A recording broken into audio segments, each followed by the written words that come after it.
Yeah. Hola, ladies. How we doing? Hi. ¿Cómo Hello. estamos esta mañana? Very good.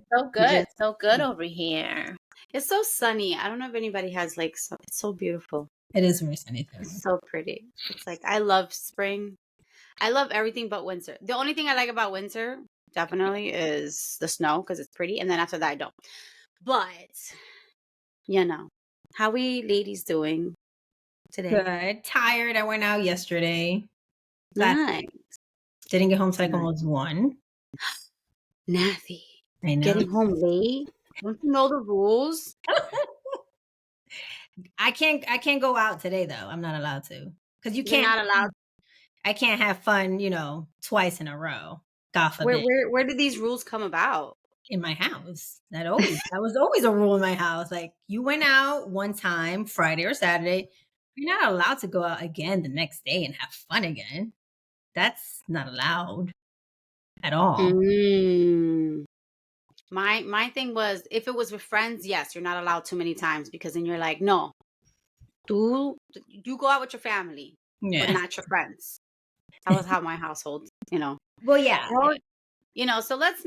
I feel like we're gonna start going this way. Let's talk about anything and everything and all things growing up in a Spanish household. Yes. Right? Sounds good. Mhm. Billy, you good with that? Billy, you awake? I'm great with that. Did you go out last night? No, I don't think so. Her brain did. Her body didn't, but her brain did. No, I'm good. I'm good. There's plenty of things that I can talk about that we did in our Hispanic households that Yeah. I think some things I do carry with me now. And I'm not a parent and I don't plan to be a parent, but with my niece and my nephews, I think there are some things that I still agree with. Yeah. Like, for example, I'm going to just say like I could not sleep over anyone's house, like unless it was family. I was Yeah. not allowed to sleep in anyone's. There were no sleepovers for me. There were no going to friends' parties. There was none of that. None of that. And Were they allowed to sleep at your house? no. No, not even that. And Okay. I honestly would not like. I only have one niece, but even my nephews, there's just so many crazy people out there. You just never Mm-hmm. know. It doesn't matter if it's a boy or a girl. So I have always been against my niece and my nephew staying over at anyone's house, just because you just never know. You really just. Yeah. So that was something that we weren't allowed to do, and that's something that I still feel like it's okay if they don't. Like family members, okay, and even not all family members, because some family members are kind of creepy too. Mm-hmm. So it's just very weary about who I would like be able to stay over, and then like who I would allow the kids to stay over. Was it something like that with you guys? Would you able to stay over My anyone? first sleepover was at 17, and I think it was Stephanie's house. Mm-hmm. That was my first sleepover at a friend's house. I was never allowed to have friends sleepover until I want to say 16, 17. That was when I think Stephanie slept over once, and then Cindy slept over once, and then Sioma slept over a bunch of times. So these are all friends from high school. But yeah, sleepovers were never a thing ever in my household. But as a parent, I have like my household is my house, my home, both my apartment and my current home have always been the sleepover house. Like every kid, my kids love, mostly my girls, love sleepovers. Love them. Like this is the house where every kid goes, "Mom, I'm not coming home today." Like it's been like this since probably like third grade, Jaylee's being in third or fourth grade. But I'm not a creep. I'm not a crazy person. Mm-hmm. It's just my kids like to be kids like to be in my house. And it's funny. So Jaylee has only had 2 sleepovers, and it's just the same. No, 3.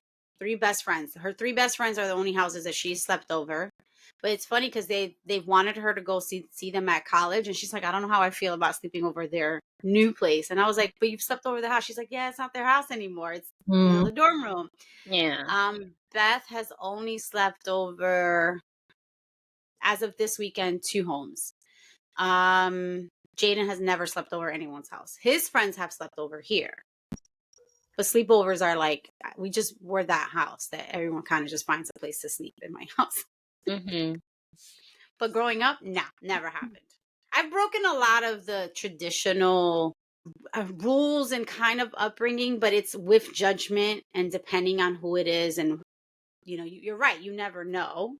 Shoot, there's a lot of shit that happening with a family. But, you know, you have to kind of gauge and figure things out. Like, the world is crazy. So I might be the exception, not the rule. So What about you, Nathy? Tony I've yet to agreed. sleep over anywhere yet. At any of my friends' houses. I wasn't allowed to sleep over. I don't know if we weren't allowed or maybe it just never came up to have a friend over. But you girls have slept over now as adults. But no, One as a time. young, yeah, and as a child, no. The only place I would sleep over was my sister's house, but she was married at that point. In her house, but other than that, I wasn't allowed to sleep anywhere. That was a no. Which I'm okay. But even sleeping over, I don't know if it's sleeping over as an adult is a little difficult for me because unless it's like a girl's thing or like at the one time, I don't know if I slept at your house twice, Nathy. Twice? Yeah, I think twice. Twice, right? Yeah, Nathy's house is a time warp. Time just goes really, really freaking slow at her house. We get there at 8 and all of a sudden it's 4 a.m. Is it slow or fast? Fast. It goes by fast. I need coffee. My brain is moving slow right now. Though it's fun to sleep over at someone's house, it's also as an adult for me, it's like I'm not in my bed. Like my toothbrush isn't.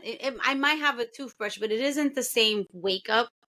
So it's like same thing like when you go to a hotel. It's not the same vibe as waking up in your home or in your bed. But I'm all for it. Like it's fun, especially if you're having a good time. You know, rather than getting out. Were you allowed to date now? Because I wasn't allowed to date until I brought in my like BA. Like you were not allowed to go have a boyfriend until you have your BA. That was the rule. I still can't have a boyfriend.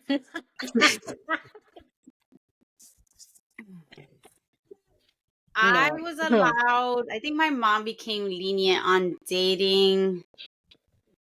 The first boy she met was, I think I was 15, 16. And I met him at a track meet.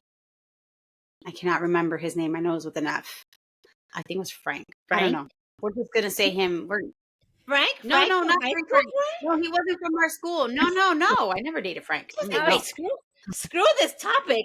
Let's talk about Frank. No. Fred. His name was Fred. So my mom met the first kid she met was Fred. But it's so funny. He was never allowed in my house. So in my house, like I was allowed to go out if it was school related, track related, or to the store or to do laundry. Those are the only things. So if I wanted to hang out with friends, I could only hang out with friends in my hallway, right outside my door, or in my apartment faced the outside of Wadsworth Avenue. And that was it. So I had to be within the 3 windows that face the outside. If I passed that corner, my grandmother, my mom could not see me. That was a problem. So I was only allowed to where I was visiting, and I had to stay there the entire time. And if I wanted to go to the store up the block, I had to be like, Mommy, can I go to the store? She goes, be back in 6 minutes. Back in 6 minutes. If not, I got to ass whooping. So yeah, dating was allowed, but it had to be where it wasn't. And he wasn't my novio. He was my amiguito. That's how they refer to it. So he would hang out with me in the hallway, and Mommy would be okay with it because she could hear me, and the door had to be open so that she could hear what was going on. That was it. But she allowed you to bring someone home. If somebody was coming in my home, that wasn't happening at all. But he wasn't allowed in the home. Oh, just like in the hallway. Just in the hallway. And it was like she never acknowledged him. I was just like, Mom, can I bring my friend? And I was never allowed to call him but she knew that he was my boyfriend. But she didn't know. Like the first boyfriend to come into the house was Mickey.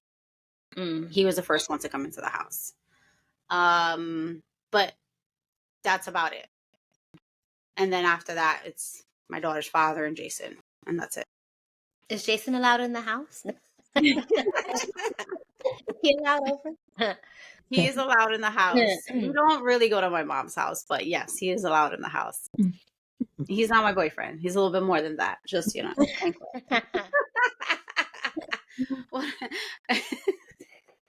Yeah, I don't know. My mom knew of my first boyfriend. I think I was we were already in high school. I think we were graduating.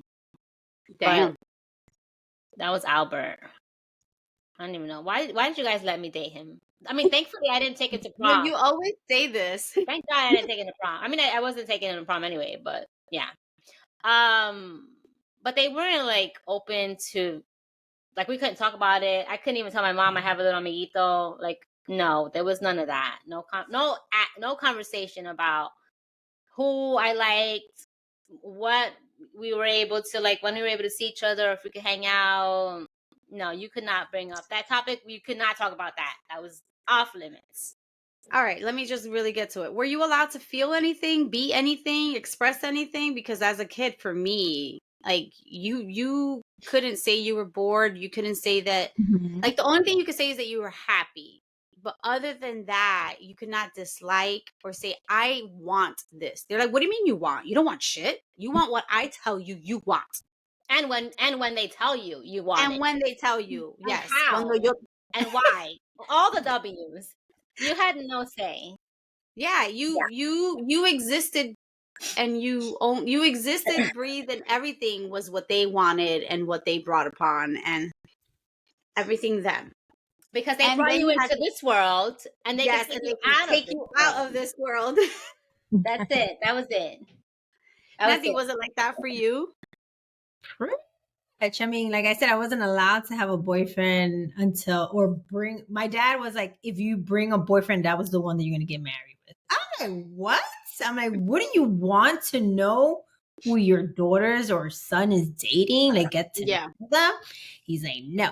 Whoever's coming into the house is the person you're going to get married. And your dad was much older, so that probably even played a bigger role in, like, how he was strict and like his rules. Yeah. I wasn't allowed to have a boyfriend, although I did multiple, maybe 3 at the same time. Don't.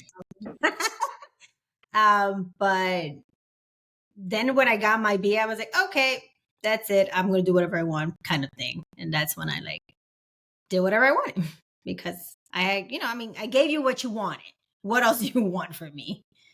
But I wasn't allowed to date. And forget it. And then if you go out, chaperone. You need to take a chaperone with you. Yes.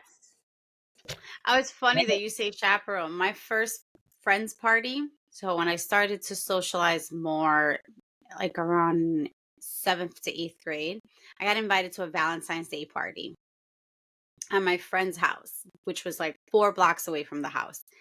And I was allowed to go, but I can only be there for an hour and a half. And it was literally the first hour of the party. And, we're Hispanic. No one ever shows up on time. But I had to bring my sister, who's 5 years younger than me, and my great grandmother with me. That was the only reason. It was I did not go to a party until I was I feel like I started to be like out there at 17. But I didn't go to a party. That was the first and last kids party I went to. If it was a party, I would make the party, because then it was in my home or whatever. But I never went to a party ever again, because I got there and I was one of the first people to get there with my great grandmother. And I want to describe. So I'm short, and my sister's 5. My grandma was about 5'8", 5'10", very big, heavy set woman, and very pale. And she was very loud and opinionated.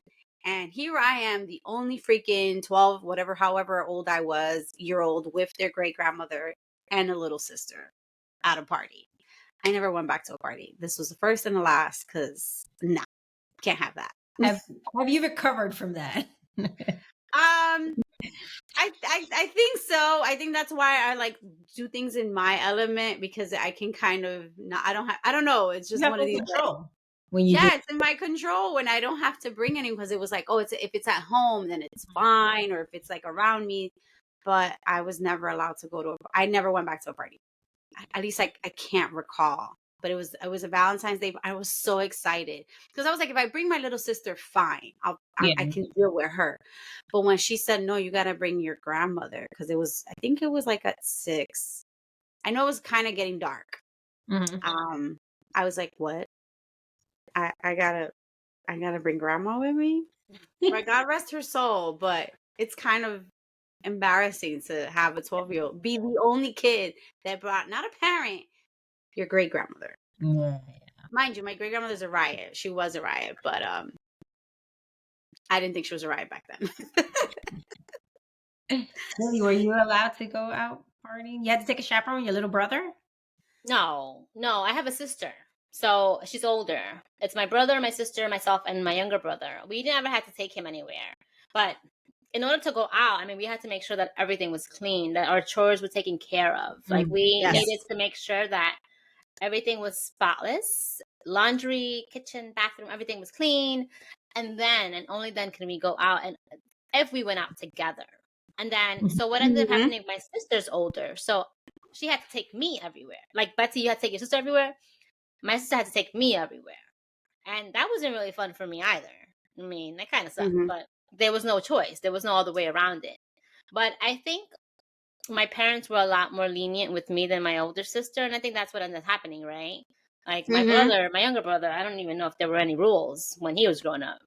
You know, it's They like gave up by then. the oldest suffer. The oldest suffer. Mhm. So, and yeah, I think, but I had to go everywhere with my sister. And if we wanted to go to the park, we all went together. My brothers, my cousins lived next door, so we always went. We were always together. And I don't think Yeah. that bothered us so much. But I wasn't allowed to go to parties. Like, my parents wouldn't come Yeah. with me. So they wouldn't. At least you had your great grandma. I don't know if that was a plus, Yes. but I couldn't go to any parties because I didn't have anybody to go with me. Yeah.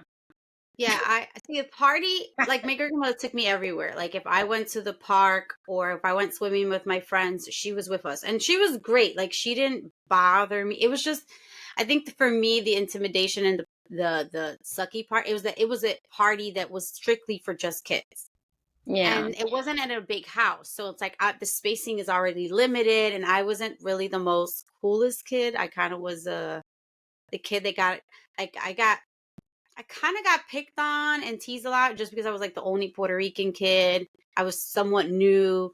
And so when I was trying to get into the cool crowd, here I come with, great grandma and sister. And, sister didn't want to be there. She wanted to be at home. Great grandma didn't want to be there. She's like, yeah, I just want my beer. Give me a beer. But it's a kids' party. So Mhm. I think that's the one part where I was like, yeah, parties I never went to. I started going to house parties afterwards or hooky parties in high school.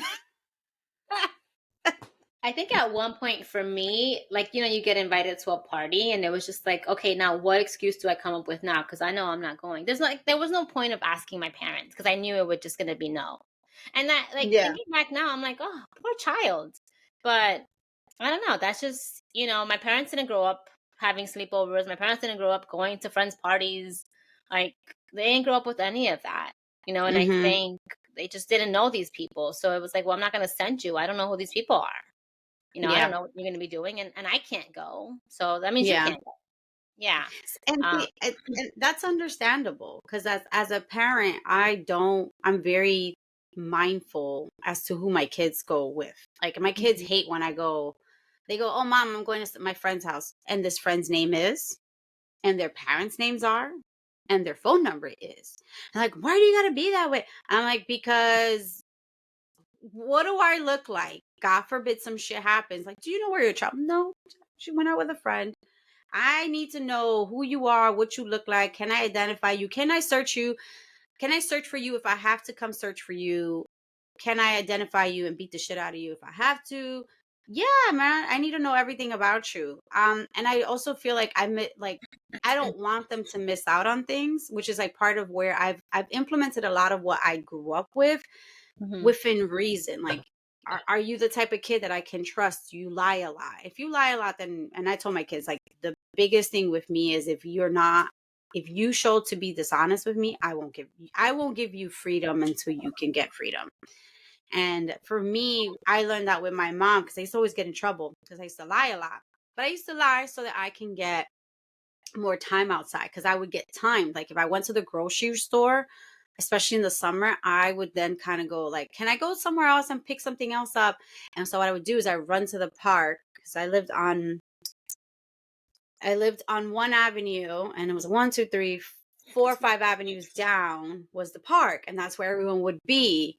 And I really wasn't allowed to go unless it was with my grandmother and my sister. And I would be like, well, I'm going to go to the store and the laundromat, but I really wasn't doing all that thing. I was going to the park to go with my friend. And then I remember one time I took so long that I got in trouble because they're like, pero we went to the supermarket, tú no estabas ahí. Tú Oh, duraste mucho. You got caught. So I got caught. So I lied to kind of get away because I wanted to socialize. I didn't want to be stuck at home. And then, I was like, I'm tired of getting in fucking trouble. I'll just be honest. And that's where I'd just rather be honest than lie because you don't get anywhere with lying. So I'm honest all the goddamn time. I was told that, well, I had an older sister and she wasn't allowed. Mind you, there's like a 12-year gap. So she wasn't allowed to go out unless she took me. And as a like 12-year-old or 13-year-old or a teen, I didn't want to be outside. Like, well, I guess depending on how young I was, but I was like, I don't want to go. So my mom would tell me, well, if you don't go with her when it's your turn, you're not going to go. I'm like, damn. So I really got to go. So that's how it all started. But I wasn't allowed to go anywhere unless I was with my sister. Wait. That really impacts you like as an adult. Like, I feel like those who had strict parents, you don't know how to socialize in the sense that you don't know how to read the red flags. You just miss them. Yeah. Completely. I mean, you have to have a balance. And Betsy, you would know because you have children. You have to have that balance. Like, okay, I got to be strict, but I have to let go of a little bit so my children can know how to socialize and read those red flags and be able to pick out the right people that they should be hanging out with. One of my main questions I ask every time my kids tell, I'm like, did you make friends? Who are your friends? Why are they your friends? Why do you pick this person? What do you like about this person? And that is a big question. I constantly ask that, and I check up on like, how's this going? Like if the relationship with the friendship, is this okay? Like, do you feel seen? Do you feel heard? Are you being respected? Do they respect your boundaries? And it's a great thing that I implemented. I have to give myself kudos on that with my kids because I had to figure that out later on in life. My world of friends, though I had friends outside, like my parents were very big on like your family are your friends. Ain't no one, blood is thicker than water. We're always going to be here for you. This is that. And then I started to see that some of my friends, not that I disliked my family, but I was able to relate a lot more with some of my friends because, again, like I said, I'm the oldest.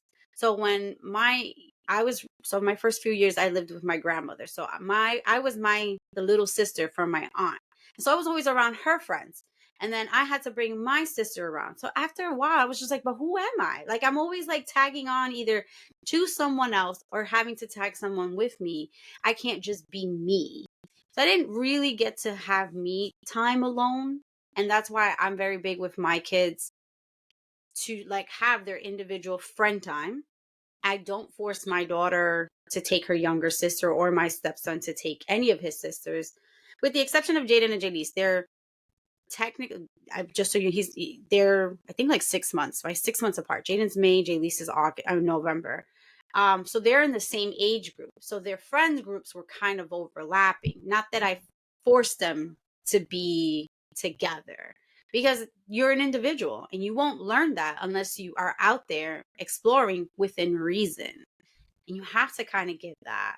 But you also have to be careful because your parents were trying to protect you. It wasn't like they were trying to do something bad. Yeah, of course. I don't know. What are your thoughts, Billy? Well, yeah, I totally agree. That we kind of have to not use exactly everything that we were taught, but like with my niece, I'm very worried about like who she does spend time with. And, besides asking like, how is his friend and how are they doing in school? I also ask about their family. I'm always like, well, how is the parents? What's going on at home? I really don't want her to be exposed to things that she doesn't have to be exposed. And I'm saying that I'm saying it. I don't want any of them to be exposed to things that they don't have to be exposed. I think I grew up in a household where, my dad used to drink. He drove drunk a few times, and we were exposed to that. I mean, we weren't exposed to them fighting. My parents have been together for 42 years, and I have never, ever seen or heard them argue. But, I've seen like my dad drink. I've seen like my uncles drink, things like that. Right. So I had no say. I had no control, So when it comes to my niece and my nephews, I'm always like, well, how is their family? Like, what's going on there? Because you don't have to be exposed to that. I don't want you to be exposed to those things. Yep. But that's also the benefit as a person with kids. I've also chosen what family, when, and how often I expose my kids to certain people in my family, certain cousins, certain places. And this is not anything to like, especially now that they're older is different. But when they were younger, I was very mindful of like, this might be too much. So I will go and I'll leave them home just because I know the effect that it had on me and it's had on certain cousins. And if they hear this, they may get offended, which is totally fine. But I didn't feel like they were equipped enough or old enough to be able to process what was going on. And I also didn't want certain behaviors to be normalized. Like the drinking. See, I grew up with a person that was very much into drugs, very much into drinking. There was always fighting in some shape or form in my household. I remember we almost died on the George Washington Bridge because my mom and my stepdad got into a fucking crazy ass fight. That's not something I want my kids to grow up in. Like, I don't want that. So for me, like, the drinking is one of those things where it's very normalized in Hispanic culture. Like that, everybody's drinking and there's always some type of argument, but that's not something I wanted my kids to see all the time until they were old enough to go, oh, damn, that shit don't look right. Because if you grow up in it, you think it's normal or you think it's acceptable. And I didn't want them to have that in my, so I pick and choose what I bring in, like even, I don't know, like the sleepovers, like I said earlier, like I was like, let me know the parents and the parents that my kids have gone to sleep over. Those are people I've known for years. So it isn't someone that I just met yesterday. And if I go to a party, like I'm like, who's going to be there? You text me, you this, you that. I need to make sure I speak to the parent. I need to make sure I speak to this person. I FaceTime them when they're there, which is great. I wouldn't have, if we didn't have FaceTime, I wouldn't allow those things because I can kind of see their environment and I check in with my kids often. But you have to instill them. Like Nathy said, if you don't expose them, how can you instill, like identifying wrong, like you kind of have to let them fuck up a little bit, mess up, stumble so that they can grow from it and go, oh, I don't want this. It's like letting the baby touch the hot stove. Okay, you want to keep touching it, touch it. Now you know not to touch the hot stove. Don't call ACS. I mean, that never happened. But what about the consequences? Were you guys punished? Oh, was I? I mean, well, I asked for Betsy because you said that they caught you that one time. Were you punished? What was your punishment for lying and getting caught? Where do I begin? Shoot. Anything from anything from La chancla. chancla. Where do I begin? The hair pulling, a chancla, a phone once while my aunt was on the phone, a wire phone. Yeah, it was a very lucha libre WWF, like bring that shit on and hope you survive it. So now, yeah. were you not allowed to go out again, or? Oh yeah, I remember I was punished for a whole year. Probably at that point. Yeah, no. One time I remember I had a performance. My mom never made it because it got lost supposedly. And I came home so excited, and this was elementary school. And apparently one of my stepdad's friends heard me cursing somehow during the week. That, oh, okay, I saw your daughter cursing up a storm, acting real crazy, which I did have a foul mouth. I got home and I got the beating of my life. And I think I was punished for about 3 months. I was not allowed to go outside. I'm not allowed to touch the TV. So TV to me is not a big thing because I grew up with one TV in my house. I think we got a TV when I was 15 in my bedroom. Other than that, we only had one TV in my house. But Saturday mornings, that was, you're not allowed to touch the TV.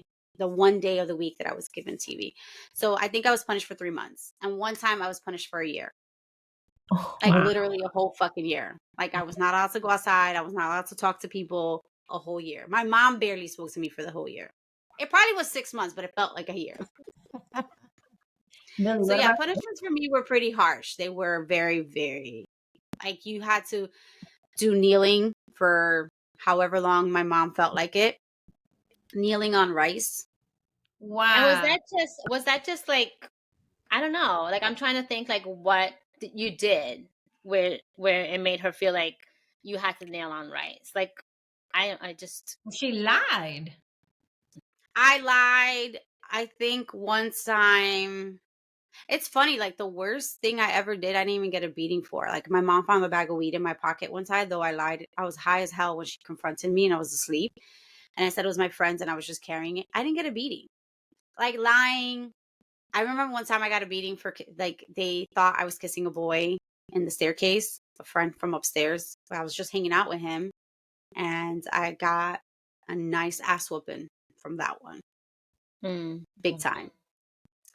I would go, they're so traumatic, some of my ass whoopings, that I'm like, we would need a whole episode with a therapist to talk about like the shit that I got. But I think it was my mom grew up in a very toxic household that was normal for her. And unfortunately she carried it over into me.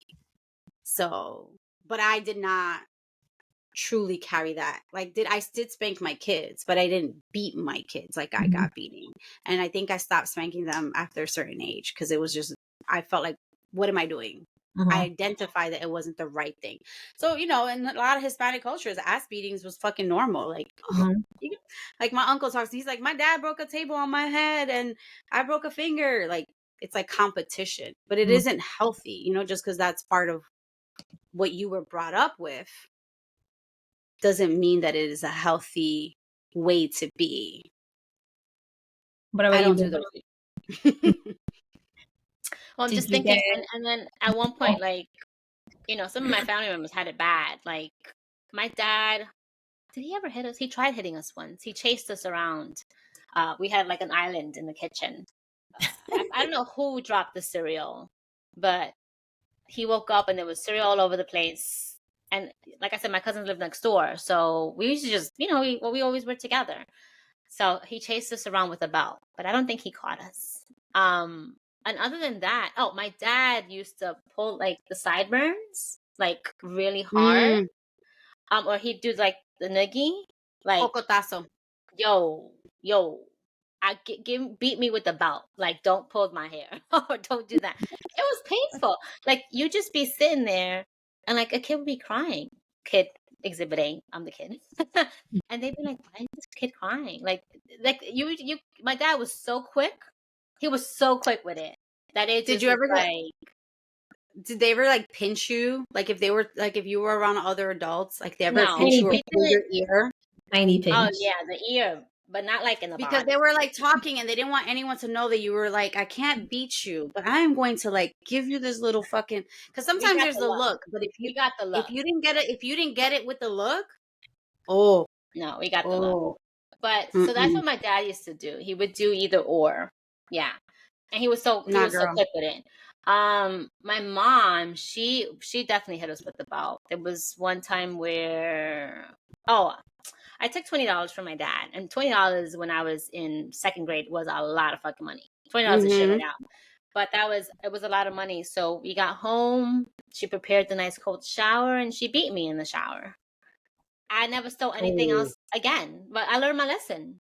Yeah. But what I was going to say was some people learn their lesson, right? Like me, I just, If I owe you, do I owe you guys money? If I owe anybody any money, I just don't. I just don't, because to me that's like stealing, and my mama gonna come and beat me in the shower at any moment. So I don't do any. I don't. No, I learned my lesson. But like, I knew some people, and like, like some family members that they kept getting beat. They kept getting beat, and it was like, well, there's you're not really, the situation is not being fixed by you beating your child. Like, it ended up that like my cousins had to like leave their home. Like, they just were tired of getting beat because there was no communication. Like, my uncle, my aunts would just be like, oh, well, let's just beat you. And it's like, well, you beat them 50 times. What makes you think that the 51st time is going to work? It hasn't. But so, like, Exactly. yeah, my parents were really, but then I'm not going to say I was a great kid, because I'm sure that I wasn't perfect, but I really did my best to be like on good behavior. I wasn't like a terrible kid. I was always in school. I used to do my work. The one time I got a U, remember when you got a red mark in your report card? I only got one, and I hid that report card. It's probably still in like the closet in the old apartment. Like, I hid that shit because I would have got beat for that red mark. My parents don't know what that means, but anything that comes home that's red is never good. It's never good. I have a very vivid story of my apartment was where I was sitting in the kitchen doing homework. You could see straight into the living room, and we had a phone. That's where the phone was. And I knew my math teacher. I'm forgetting his name. Fucking gay. I think Michael was his first name. I'm trying to remember his name. Hated that motherfucker. Ugh. Call my mom. I got a C in class. Call my mom to complain that I was too chatty and da-da-da-da. Yo, the look my mother gave me while she's on the phone, and I was like, I'm gonna die tonight. Like, oh shit. Like, yo, school, my mother cared like deeply. Like, mind you, I didn't get help with school because my mom couldn't. My mom worked at nights. Like, I think it's just a way that they felt like that was the only way to teach you that you were not doing right. You had to behave good. You had to be perfect in their eyes, but also not be seen. Like, growing up Hispanic is really fucking contradictory as to like, I want you to be great, but don't make a sound. Pretty much don't exist with existing. And you can't make me like, you can't make my day worse than what it is because life is fucking hard. Because if not, I'm going to take all this rage that I've been raised with and I'm going to take it out on you and then expect you. Here's the best part. Do you want to cry? Let me give you a reason to cry. Like, I'm crying because you're hitting me. Like, hello. I'm going to give you a reason to cry. Bro. The worst thing is if you ask them now, they all have amnesia. No, what are you talking about? I didn't do that to you. Mom, she's like, no, I wasn't great, but you know, you're still a good kid. You turned out great. So it's one of these, like, I beat you into beating a great person. And then they wonder why we're like people pleasers, or like we have the newest thing on why do millennials work so fucking hard, because you beat it into my like existence that I had to be this way. Yeah, there's probably some trauma there. Billy, you were saying something. What was your question? No, I mean, your mom is just the sweetest. I love your mom. I call her mommy when I see her. I didn't get hit. I never got hit. They would say they were going to hit me if I didn't listen. And then, like, occasionally you would hear the bell just to like a warning. That was our warning. You'd hear the bell like behind the door. Other than that, I never got hit. If I had a kid, I'd probably hit him though. But I never got hit. And I never got punished because I mean, I'm not saying that I was perfect, but I really was a good kid. I mean, what were they going to take away from me? I mean, well, here's the question. What does a good kid mean? I guess whatever they thought a good kid meant to them, to them, I guess going to school, doing good, listening, following instructions. Someone who follows the rules. Yes. You have to follow the rules. But I have learned that sometimes the following the rules, then you're just training another robot into society, where it's like, I got to just follow what they tell me, what I'm going through, how I'm going through things. And how do you, an artist explores and allows them to mess up. Someone's calling your attention again. So we have Tony on the line here, people. Is it time to be fed? Is that what it is? No, it's not. Okay. It's just, I had to learn that because I'm not saying I didn't. Like I know with Jaylee's and I've apologized to her because unfortunately my first few years as a parent, I literally repeated to a certain extent, not at the level of frustration my mom did, but I did. And it was funny because not funny. It's interesting that I would cry afterwards, like, "Ugh, why did I just do this?" And I didn't until I started to slow down, and I was like, you know what am I doing? And then I met Jason. I slowed down even more because I was like, I'm literally repeating the same shit that my mom did to me and her mom and her dad did to them, and so on and so forth. And I had already calmed down a lot as spankings went. It was more, I think the biggest issue I had was I would get frustrated with schoolwork because that's where my mom would lose it a lot with me. And so Jaylee's always says, I think that Jason came into our lives because I stopped getting spankings back then. So kudos to Jason in stopping my daughters from getting a spanking. But I never spanked them. And then it wasn't like, again, I got it pretty brutal, but I know my mom got it worse. My mom and her siblings got it 30 times worse than I did. And I'm not saying that's right. But I do think like un cocotazo here and there, like to kind of, because there's certain kids that fucking push the limit. right. And it's more of not when you fuck up in school. My biggest thing is where it's like where you're actually very disrespectful, where you've done something to, like, let's say, to hurt someone, where it's like you kind of have to, like, yo, what the fuck, like, what are you doing? You know, or if you think that you want to man up on me, you got a whole nother thing. I'm gonna grab you by your shirt and show you that you ain't stronger than me, even if you are, but you're not. I was gonna say something about what you had said. Oh, the hitting. So yeah, I'm not like, again, I know we weren't perfect, but like I did good in school. I like going to school. I enjoyed it. I don't know how the fuck we made it. Because like my niece and my nephews, they'd be like, how do you do this? And they got the internet nowadays. We didn't have the internet back then. But my parents No. did not speak a word of English. They couldn't read it, they couldn't write it, they couldn't spell it, they couldn't smell it, they couldn't anything English. But we had to figure it out on our own. Like I did my own homework. I'm sure my siblings helped me, or maybe we helped each other. But like, so we did good in school. And we knew, like, for my parents, they didn't know. They didn't, I think they finished 6th grade. But all they knew was like, you got to go to college. You got to go to college because that is like the way. So we had to do good in school. Like our job was just to do good in school. So that was like what, so I really never got in trouble because I liked going to school. I enjoyed learning. So I was a good student. And then afterwards I would go to the library. I'd help the library. I've always been a helper. I used to help at the library. So the only time that I can remember getting hit was that time where I took $20 and then I never did that again. And my mom thought we broke something when we were much younger. She tied our hands and she beat us with a rope. We always remind her just so that she remembers, and she doesn't forget. She's always apologizes for doing that because she blamed us. So now I think we've learned from that experience, like we have to ask questions before we jump to like, let me just take my belt and beat you. Like with the kids, knock on wood, I think the kids are great. We've been very blessed. Like the boys, the girl, like they've been great. But I did hit Brian, my oldest nephew, one time. He was like, I don't know, like 4 maybe. And I don't remember exactly, but I think he either said something back to me or he hit me. So I took his hand and I just slapped it. I was like, it wasn't crazy. But then he started crying. And I think he was crying more because it was just like, oh my God, Titi hit me, So he was crying and then I was crying. And it was just like, I felt so terrible. So I get what you're saying, but like, I felt so bad for hitting him.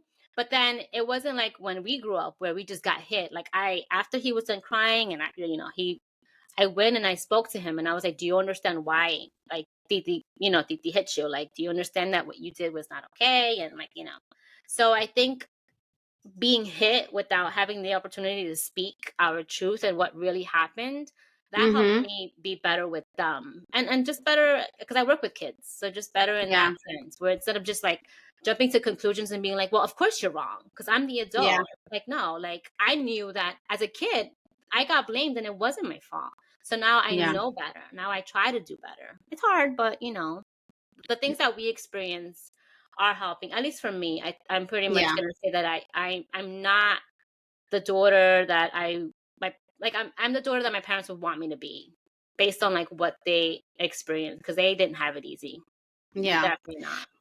So it's interesting that you're saying like to ask questions, and one of those things is that you weren't allowed to talk back, because even just like if you got blamed for, I don't know, let's just say a dish broke, let's just use your example, something broke, right, or somebody's example, and it wasn't you, and they go, oh, you know, Nathy, why did you do this? And you go, it wasn't me. Bing bam boom.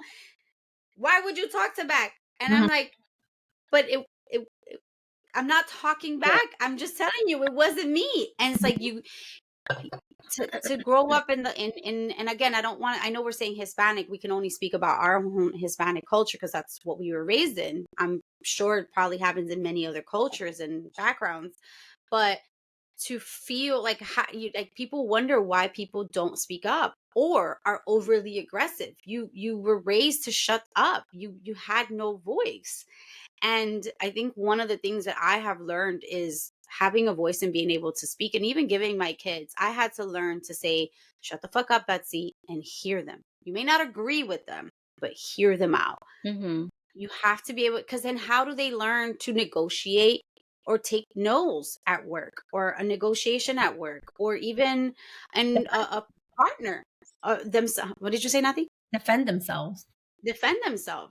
You know, like you can't tell them, they can't tell you that it wasn't them or it was a mistake, because mistakes happen. God forbid a mistake happened. Oh my God. You know, I don't think that to be a beating and a spanking to me is two different things. A spanking is like, okay, you know, you keep doing it and I keep telling you not to, so maybe I need to wake you up to hit. But to like beat the shit out of someone to the point where, you know, you're bruised up and so on and so forth, that's not the right way. Yeah, that's abuse. We're mandated reporters. We will report you if we see your children bruised up. I've had children tell me, oh, my mom or my dad, and my first was, okay, what did you do? You must have done something. And if I know the child that might give me trouble in class, I'm like, you did something. You probably did something. But would a better question be, instead of what did you do, instead of saying what did you do, because now you're putting the blame on them, and saying what happened that caused that to happen? Yeah, that's what I said. If I know that child gives me a hard time, you probably did something, because you're giving me a hard time here too. How do you reprimand your kids in your classroom? Obviously, you can't beat them. Yeah, I'll just take something away that they want. It's something that they want to do or that they want. I always tell them, if you don't listen to me, I don't listen to you. Got it. You know, if you don't want, then I can't. You move their name from like green to red. Like they just hate things like that. Or you don't let them pick from the prize box at the end of the week because they weren't behaving. I do prizes at the end of the week, and we just started this new behavioral chart where they have to earn what they call a B, and we have like 100. So every 10, they are going to get something from the treasure box. And then as we get closer to 100, don't tell them there's not 100 days left, by the way, in school. Oh, you're terrible, Nathy. This is where it begins, where they have trust issues. You are the reason why they are going to go after the wrong person. Technically, I don't have to give them. I mean, other people in the school can give it to them. So they could reach 100 if they get it together. But their prize is a bigger prize. Like they wanted an ice cream and pizza party or something like that.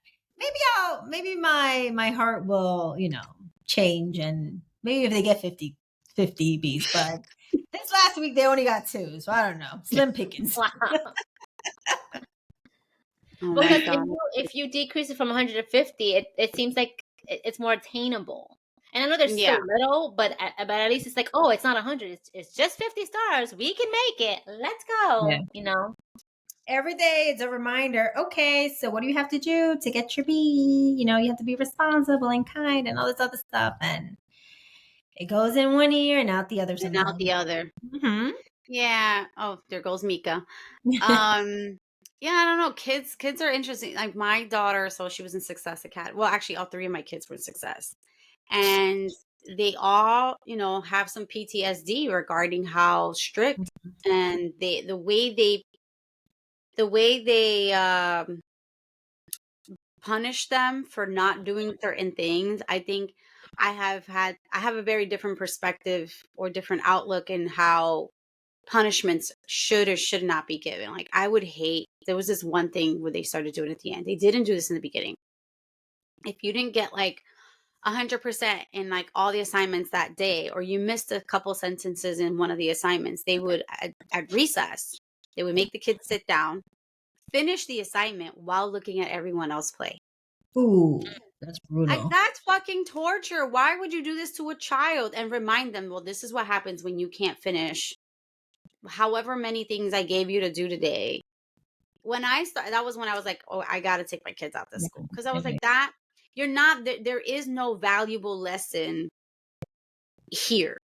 You're teaching them work at a higher speed. And if it's not right, it's still wrong. If it's not complete, it's wrong. If it's not right, it's still wrong. And if not, you will suffer the consequence to watch someone. You're creating envy. You're creating so much hatred and resentment in these little kids that they don't know. And how do you, to me, that wouldn't be a motivator. It wouldn't be. It's not a motivator to miss out on something. Now, if I did something bad where I hit a kid or I broke something or I threw something on the floor, even then certain things, those types of reactions are caused for some other reason. And having to learn, it's not gentle parenting, but learning to speak to someone and going, why are you doing what you're doing? What is it? I know you don't have the words, but why? Is it because you feel something? Then maybe let's redirect how we're feeling and how we approach it. You can't, I don't know. I talk to my kids like if they've had a tough day and we go to the playground and right before the rest of the kids go, I'm like, okay, so you're gonna come over here and you're gonna sit down and you're gonna tell me what happened today. Yeah. After they've expressed what, okay, go ahead. You've had your minutes with me in a sense taken away because you have to sit with me and talk to me, but now you can Yeah. and about your day. But even as a four-legged parent, I have to pull Tony's ear sometimes. I'm Yeah. because boy, oh boy, he's a troublemaker. I think there needs to be consequences. Like, Yes. I don't fully disagree with you, Betsy. Like, if the kid is, if it's challenging, right? If the kid just has a hard times, like I think I got like, what is it, ADD? Like, as an adult, like I'm like, how the fuck do I get things done? Because I don't get things done. Like my brain is just.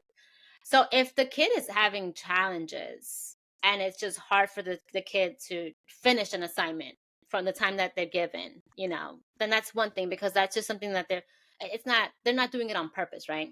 But let's say a kid is playing around and they don't do the assignment. Fuck yeah. Like you should be punished. There should be consequences, because then you're going to be like 30 years old and doing whatever the fuck you want because there were never consequences for you. So there needs to be a healthy balance. Like if you do something on purpose, if you do something with knowledge that you're doing it, then there should be consequences. And there are little assholes out there like that. Oh, yeah, for sure. And then you grow up to be inconsiderate, and then it's just like, well, I hate you. Hate you. You become one of those people in our last episode, like, I hate you. What was it that we called it? Like, I can't remember the name of the episode where we just talked about people we hate. Like, I hate fucking people. I think that's what it was called. I mean, I hate.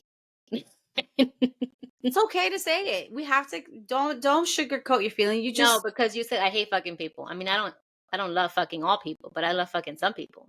Oh wait, I don't mean literally. Okay, now we're going on a whole different. Right. We need a comment somewhere.